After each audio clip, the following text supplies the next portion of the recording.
जी कहते हैं भाग्योदयेन बहुजन्म समर्जितेन सत्संगमं च लभते पुरुषो यदा वै अज्ञान हेतु कृतमोह मदांधकार नाशम विधाय हितदोदयते विवेक। आपको बहुत आसान लगा होगा गाड़ी में बैठ के, बाइक पे बैठ के, या कैसे भी आ गए कथा में, पर कथा के भाव में प्रवेश करना, इसके पीछे कितने लोगों का हाथ होता है आप नहीं जानते। आपके गुरु की कृपा, आपके इष्टों की कृपा, आपके पूर्वजों की कृपा, आपके माता पिता की कृपा, आपके पूर्व जन्म के पुण्य सब एक साथ जब फलीभूत होते हैं, तब सत्संगमं च लभते पुरुषो यदा वै, तब सत्संग की प्राप्ति होती।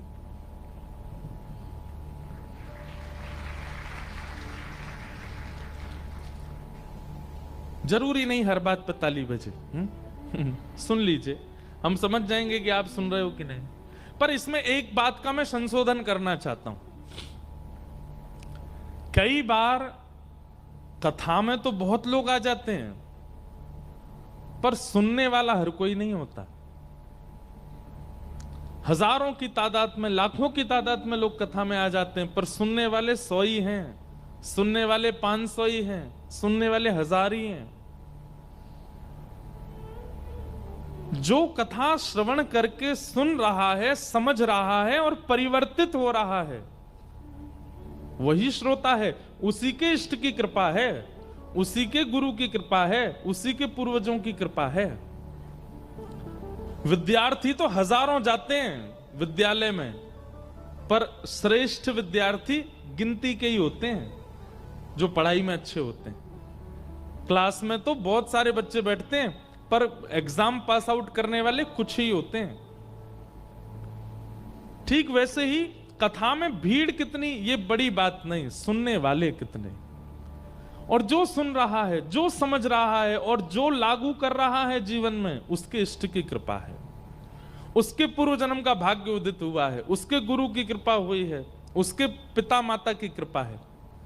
इसलिए परिवर्तन की इच्छा से यदि कथा में आते हैं, भगवत दर्शन की इच्छा से कथा में आते हैं, जीवन सुखद और अनमोल है ऐसा मान करके कथा में आते हैं, तो पूर्व आइए, अपने गुरु को प्रणाम, अपने इष्ट को प्रणाम, अपने माता पिता को प्रणाम, अपने गुरु मंत्र का जप, हनुमान जी को प्रणाम, क्योंकि मुख्य श्रोता भागवत जी के, रामायण के हनुमान जी।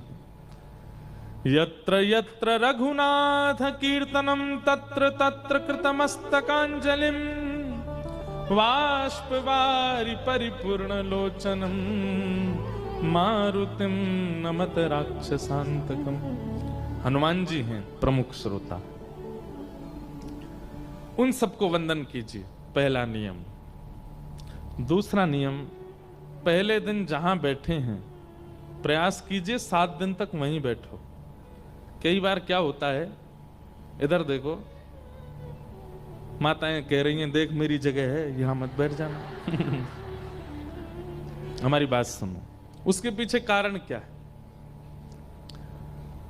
वक्ता कई बार आपसे आई कांटेक्ट करता है, कई बार आपको देखता है, और ऐसा मैंने अनुभव किया है कि व्यास मंच पर बैठ के जैसी कथा प्रारंभ होती है ना, वक्ता और श्रोता एक दूसरे के मन के भाव समझने लग जाते हैं।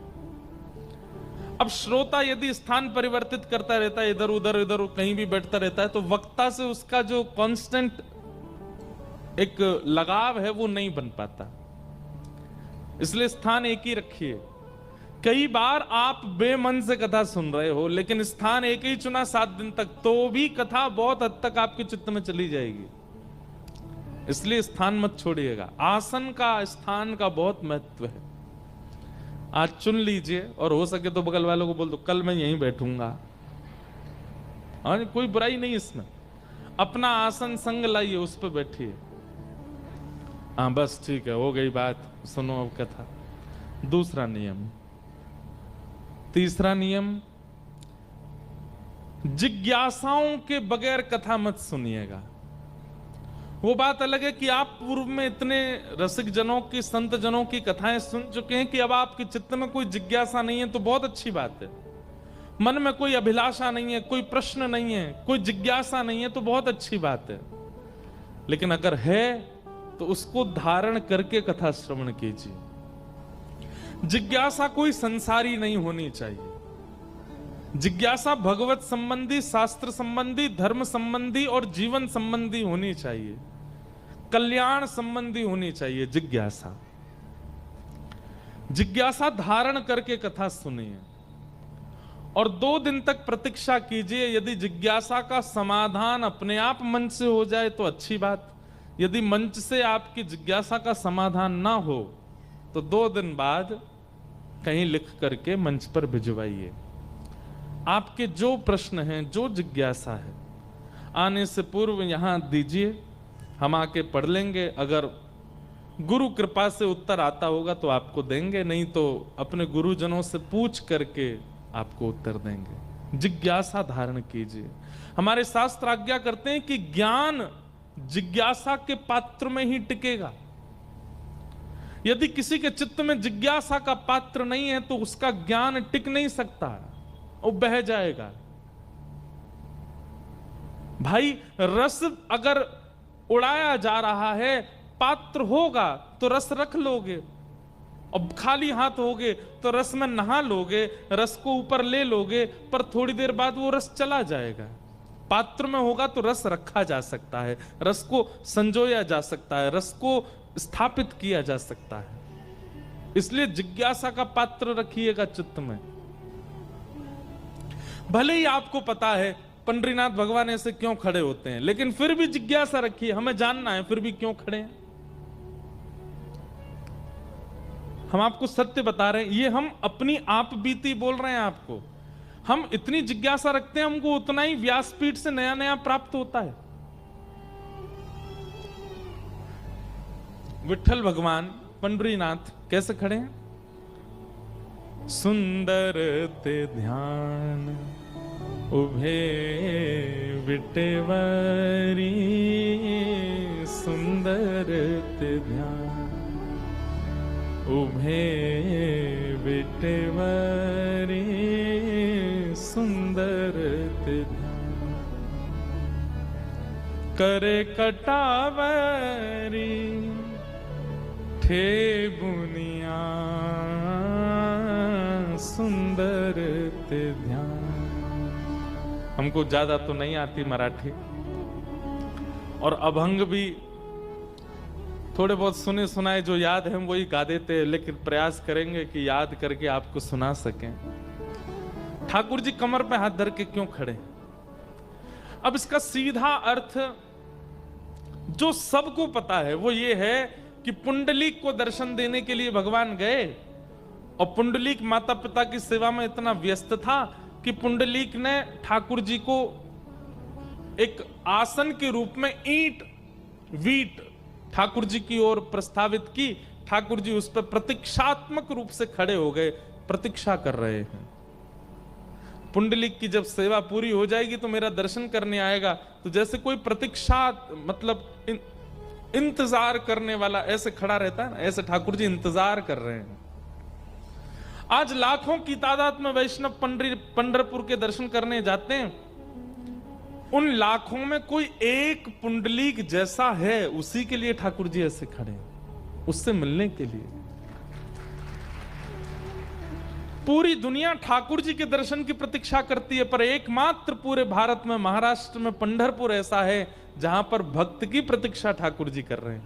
आप लंबी लाइन में लग के जब पंडरीनाथ भगवान के सामने जाते हो तो पहली दृष्टि पड़ते ही मन में भाव आता है। ठाकुर जी मानो यूं कह रहे हो, अरे भैया कहां ते आ रहे हो, कितने दिनों बाद आए हो, देख मैं तेरी कितनी प्रतीक्षा कर रहा हूं, कब तक खड़ा हूं यहाँ पे, तू आ जाए हो मेरे पास। ठाकुर जी प्रतीक्षा कर रहे हैं हमारी, इसलिए ठाकुर जी ऐसे खड़े हैं। एक भाव, ये सार्वजनिक भाव है, सबको पता है। लेकिन ठाकुर जी का यहां हाथ रख के खड़ा होना, इसके प्रति जब मैंने जिज्ञासा रखी तो इसके पीछे अनेक भाव प्रकट हुए। ध्यान से सुनना। ठाकुर जी ऐसे क्यों खड़े हैं? और एकमात्र पंढरपुर ऐसा स्थान है जहां पर प्रत्येक भक्त ठाकुर जी के चरणों से लिपट करके, स्पर्श करके प्रणाम कर सकता है। ठाकुर जी मानो ऐसा कह रहे हो, तू एक बार चरणन में प्रणाम कर और तेरे ऊपर जितने संकट हैं, जितनी आपत्ति हैं, जितनी विपत्ति हैं, जितने काम, क्रोध, लोभ, मोह जितने हैं तेरे जीवन में, सबको कह देना मेरे पंडरीनाथ खड़े हैं। मानो रक्षात्मक भाव से ठाकुर जी ऐसे खड़े। जैसे दो बच्चों में लड़ाई हो गई, अब एक बच्चे ने दूसरे को थोड़ा पीट दिया, तो जो पिट गया वो दौड़ा दौड़ा अपनी मां के पास गया, मां मुझे उसने मारा। तो उसकी मां बाहर निकल के आती है, तो वो कैसे आती है? ऐसे ही आती है, रुक जा मैं बताती हूं तुझे, तैने इसको हाथ कैसे लगाया, तू जानता नहीं है ये मेरा बेटा है। तो ये रक्षात्मक भाव है। मानो श्री पंडरीनाथ भगवान के चरणों में एक बार जो वंदन करता है, ठाकुर जी उस वंदन कर्ता को पीछे खड़ा करते हैं और उससे कहते हैं तेरे जीवन के जितने संकट हैं आने दे सबको, मैं खड़ा हूं आगे, तू सुरक्षित रहे, तू आनंद कर। तो एक बार पंडरीनाथ जी को प्रणाम करने के बाद विश्वास चित्त में धारण कर लीजिएगा कि श्री विठ्ठल है ना साथ में, वो खड़े हैं आगे, सारे आर्तों को, सारे कष्टों को, सारी पीड़ाओं को नष्ट करने के लिए वो खड़े हैं ना आगे। दूसरा भाव। तीसरा भाव, ठाकुर जी कटी पर हाथ धर के क्यों खड़े? मानो ठाकुर जी हम सबको आज्ञा दे रहे हैं कि भाई मानस जी में, वाल्मीकि रामायण में, भागवत जी में, महाभारत में, वेदों में, पुराणों में, सब जगह क्या लिखा है कि भव सागर इतना गहरा है, इतना गहरा है कि पूरे पूरे विश्व के मानव उसमें डूब जाएंगे। ये संसार रूपी सागर इतना गहरा है कि इससे निकल पाना, इसमें तैरना, इससे बाहर आ पाना बहुत मुश्किल है। लेकिन ठाकुर जी मानो हम सबको ये आज्ञा दे रहे हैं, तो एक बार चरणों में प्रणाम कर, एक बार मेरा हो जा, तेरे लिए भवसागर इतना ही है, बस कमर कमर तक पानी है, इससे ज्यादा नहीं है। संसार इसमें डूब रहा होगा, पर मेरे आश्रित जो हैं, मेरे को जो भजते हैं, मेरे बताए गए मार्ग पर जो चलते हैं, उनके लिए भवसागर इतना ही है, इससे ज्यादा नहीं है। कितना सुंदर भाव। ये भाव हमारे श्री ज्ञानेश्वर माउली, उन्होंने ये भाव कहा है ठाकुर जी के ऐसे खड़े होने का, कि मानो ठाकुर जी सबको संकेत कर रहे हैं कि जो कृष्ण पथ पर, भक्ति पथ पर, भजन पथ पर चल पड़ा है, उसके लिए भवसागर इतना ही है, इससे ज्यादा गहरा नहीं है। कमर कमर तक जहां जल होता है ना, वहां आप पूरी नदी पार कर लेते हो, आपको भय नहीं लगता। तो ठाकुर जी आप सबको संकेत कर रहे हैं तुम्हारे लिए केवल इतना ही है, इससे ज्यादा नहीं। और पंढरपुर आप दर्शन करने जाओगे तो वहां पे विठ्ठल भगवान भी ऐसे ही खड़े हैं, रुक्मणी जी भी ऐसी खड़ी हैं, वहां जिसके दर्शन कर लो सब ऐसे ही खड़े हैं। हम दर्शन करने गए तो पीछे श्री हमारी किशोरी जी भी खड़ी हैं, वहां श्री राधा रानी का भी मंदिर है, वो भी ऐसे ही खड़ी हैं। मानो वो भी संकेत कर रही हैं, सब संकेत कर रहे हैं कि भैया तू एक बार ठाकुर जी की शरण में आ गया, तेरे लिए इतना ही है भवसागर, इससे ज्यादा गहरा नहीं है। तू निश्चिंत होकर के अपने जीवन का यापन कर, तू डूबेगा नहीं। इसलिए ठाकुर जी ऐसे खड़े। बहुत भाव हैं, ऐसे क्यों ठाकुर जी खड़े हैं? इसके पीछे एक बड़ा गंभीर भाव भी है।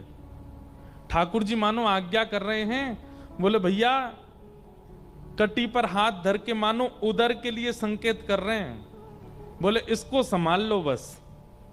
अगर इसको तुमने संभाल लिया तो बाकी तुम कुछ करने की आवश्यकता नहीं, क्योंकि जीवन में जितने पाप होते हैं, जीवन में जितने दुष्कर्म होते हैं, जीवन में व्यक्ति जो कुछ भी करता है वो कई कहते हैं पापी पेट के लिए करता है। इसको संभाल लो बस, ठाकुर जी संकेत करने, बाकी कुछ भी करने की आवश्यकता नहीं, इसको संभाल लो, इसको जितना हो सके सीमित रखो, तुम्हारा जीवन आनंद। बहुत सारे भाव हैं, ठाकुर जी ऐसे क्यों खड़े हैं? ये कैसे प्रकट हुए भाव? जिज्ञासा। अगर जिज्ञासा नहीं होगी तो हम एक ही भाव में आनंदित हैं कि हाँ ठाकुर जी ठीक है, पुंडलिक के लिए ऐसे खड़े हैं, पर जिज्ञासा प्रकट हुई तो अनेक भाव प्रकट हो गए, ठाकुर जी ऐसे क्यों खड़े हैं? और दूसरी भाव, हमारे रास में जब वृंदावन में ठाकुर जी रास करते हैं तो किशोरी जी नृत्य करती हैं उर्ध बाहु होकर के, दोनों भुजाएं आकाश की ओर, और श्री ठाकुर जी नृत्य करते हैं कटी पर धारण करके। और रास में ठाकुर जी का आगमन इसी प्रकार से ही होता है। तो एक प्रकार से रास रासेश्वर भगवान का दर्शन आपके महाराष्ट्र में श्री पंढरपुर में है। पंढरीनाथ भगवान ये रास रासेश्वर हैं, रास कर रहे हैं। इस प्रकार कई भाव हैं। तो जिज्ञासाएं रखिएगा चित्त में। बिना जिज्ञासा के कथा में यदि आप बैठे हैं तो कहीं ना कहीं आप ज्ञान को समेट नहीं पाओगे। पूछिए, व्यास मंच पर अपना प्रश्न जिज्ञासा पूछिए, पर हां प्रश्न ऐसा होना चाहिए हमको भी कुछ बताने में मिले, आपको कुछ सुनने में मिले, और जितने लोग बैठे इन सबको भी कुछ प्राप्त हो। ऐसा प्रश्न नहीं हो जिसमें कोई सार ना हो, सार युक्त प्रश्न हो। जिज्ञासाएं रखिएगा। और अंतिम नियम कथा सुनने का एक ही है, ये कर्ण पिशाचनी को बंद रखिएगा। ये कान वाला जो एक पिशाचनी सबके पास है, इसको बस कथा में प्रयोग मत कीजिएगा। और अंतिम एक और नियम है, कैसे भी करिए कुछ भी करिए कथा सुनो बस, ठीक है? चाहे लेट के सुनो, चाहे पढ़ के सुनो, चाहे खा के सुनो, चाहे बैठ के सुनो, चाहे नाच के सुनो, बस कथा सुनो। ये सारे नियम हैं। आज प्रथम दिन का सत्र हम लोग मंगलाचरण के साथ प्रारंभ करते हैं और आज महात्म की कथा श्रवण करेंगे। सच्चिदानंद रूपाय विश्वोत्पत्त्यादि हेतवे तापत्रय विनाशाय श्री कृष्णाय वयं नमः। यं प्रव्रजन्तमनुपेतमपेतकृत्यं द्वैपायनो विरह कातरया जुहाव पुत्रेति तन्मयतया तरवोभिनेदु तं सर्वभूत हृदयं मुनिमानतोऽस्मि। सच्चिदानंद रूपाय,